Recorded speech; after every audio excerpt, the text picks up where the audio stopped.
Teach first global की chairperson और managing director Devina Mehra ma'am आपको आपकी स्क्रीन पे नजर आएंगी। Devina ma'am hi, good morning, कैसे हो आप? और देवीना मैम आप जुड़े हो उस समय जब ये Q4 या कह लें FY25 का रिजल्ट सीजन कल्मिनेट हुआ। अब तो सारा वो 2 महीने का पीरियड खत्म, सारे नंबर्स आ गए सामने।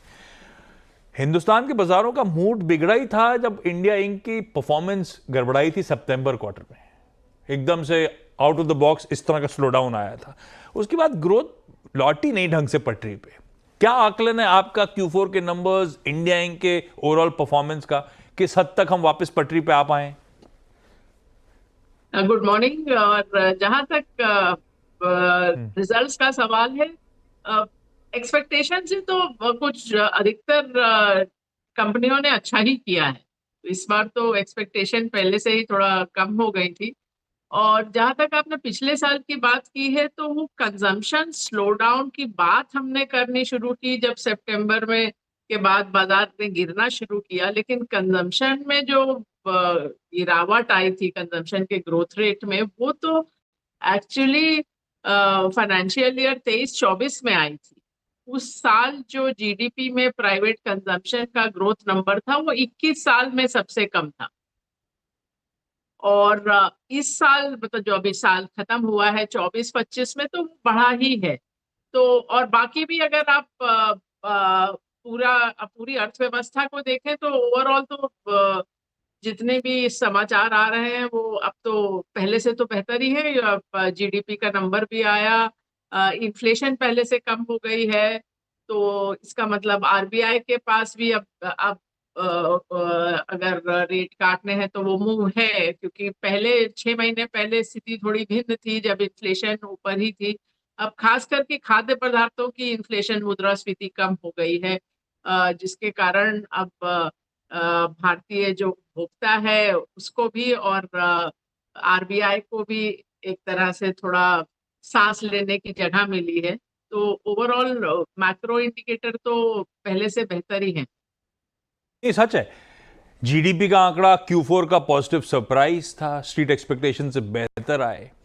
उसके बाद वो थोड़ा डेटेड हो गया। तो ऑटो सेल्स देख लीजिए जो कल और आज के बीच में आ रहे हैं, ज्यादातर सारे एक्सपेक्टेशन से बेहतर है। तो अंडर करंट तो अच्छा है, इन्फ्लेशन कूल ऑफ हो रहा है, मॉनसून एक्सपेक्टेशन से बेहतर होपफुली रहेगा, ऐसा अब तक का सारा समीकरण बैठ रहा है। तो आंकड़े इधर तो सारे के सारे कंड्यूसिव हैं। इंडिया इंक धीरे धीरे कैचअप प्ले करने की कोशिश कर रहा है, पूरी तरह से तो नहीं लौटा उस पटरी पे, लेकिन आपकी बात से लग रहा है लार्जली ज्यादातर कंपनियों ने कुछ ना कुछ डिलीवर करा है या कुछ बेहतर ही डिलीवर करके दिया है। ऐसे में हमारे अपने वैल्यूएशंस एक जमाने में कंसर्न बैठे थे। इन सब समीकरणों को देखते हुए इंडियन मार्केट के मोटा मोटी वैल्यूएशंस कैसे लगते हैं और आप लोग का अप्रोच क्या है? हम जस्ट हैं वैल्यूएशंस के फ्रंट पे, कोई कंसर्न नहीं है, ऐसा पकड़ूं क्या?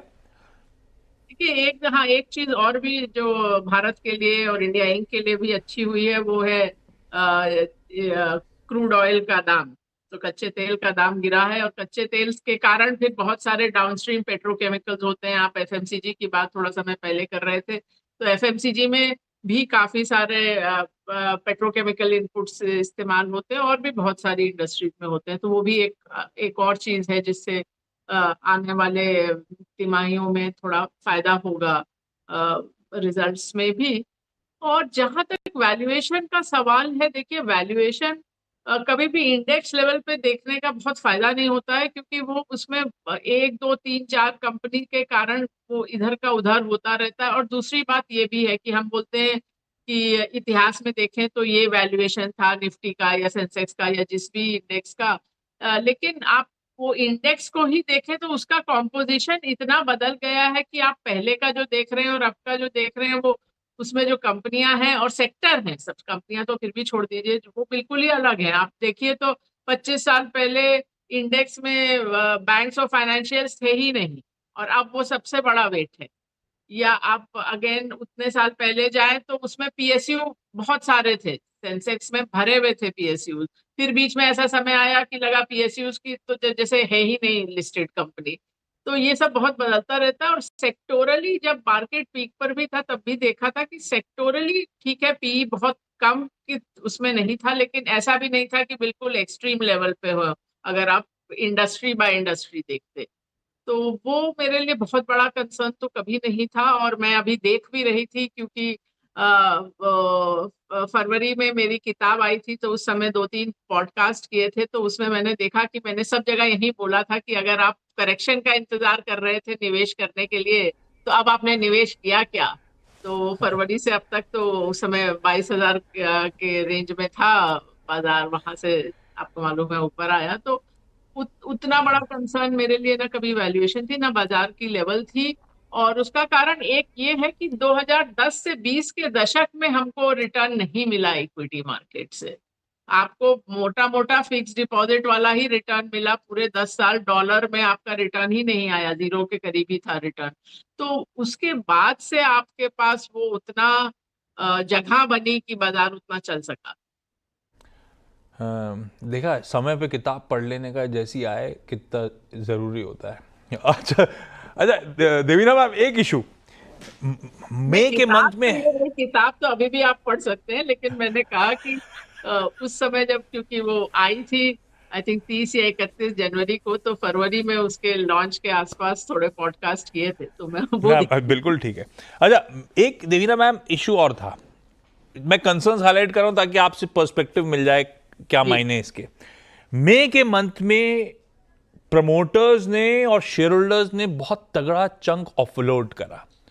मेरे ख्याल से अगर बॉल पैक एस्टिमेट देखूं तो 50,000 करोड़ रुपए के आसपास का माल। अब उसमें बड़े बड़े आईटीसी से लेके इंटरग्लोब से लेके भारतीय एयरटेल, सब जगह वो लार्ज ट्रेड्स प्ले आउट हुए।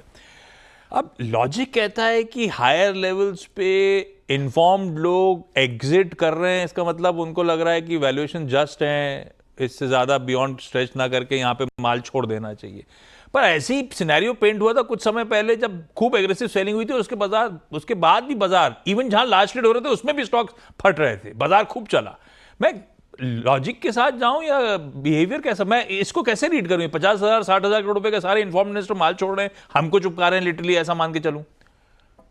देखिए, अगर आप एक एक प्रमोटर को लें तो वो अगर मैं सपोज उनको सलाह दे रही हूँ, तो मैं भी कहूंगी कि आपका सब पैसा एक ही स्टॉक में नहीं होना चाहिए, तो आप उसको कुछ डाइवर्सिफाई करें, तो उस लेवल पर वो लॉजिकल रहता है। और जैसे आपने आईटीसी का नाम लिया, अब एक तरह से तो बैट प्रमोटर की श्रेणी में आता भी है और नहीं भी आता है, मतलब उनके अब मैनेजमेंट एक तरह से उनके हाथ में नहीं है। तो और दूसरी बात ये भी है कि भारत में हमेशा वैल्यूएशन अन्य देशों से ज्यादा ही मिलती है। तो वैसे ऐसी स्थिति में अगर उन्होंने सोचा कि हम लोग कुछ कैश आउट कर ले, तो उसमें कुछ इतना नेगेटिव भी नहीं है। और ये जो आपने बोला कि अब वो 2-3 बड़े इस तरह के प्रमोटर के द्वारा बेचने के कारण वो नंबर बहुत बड़ा हो गया है, तो एक हफ्ते या एक महीने के आंकड़े पे हमको नहीं जाना है। पिछले साल मुझे थोड़ा ज्यादा कंसर्न था, बिकॉज वो एक पैटर्न बन गया था कि वो होता ही जा रहा। और खास करके अगर आप आईपीओ मार्केट में देखें, तो वहां भी अधिकतर ऑफर फॉर सेल थे, वो प्रमोटर या वेंचर कैपिटलिस्ट के। तो वो ज्यादा चिंता का विषय होता है, क्योंकि अब वो एक तरह से जो आप बोल रहे हैं कि हमको माल दे के भाग रहे हैं, तो वो उस स्थिति में थोड़ा ज्यादा लगता है। अब ऐसे वन ऑफ थोड़े बहुत 2-3 एक ही साथ में हो गए, 2-3 बड़े इस तरह के, तो वो उससे बहुत ज्यादा भी उसमें आपको सिग्नल लेने की उसमें जरूरत नहीं है, मेरे मेरे हिसाब से। Perfect Devina ma'am, thank you so much सारे बढ़िया से कंसर्न्स के सामने अपने लॉजिक प्रेजेंट करने के लिए।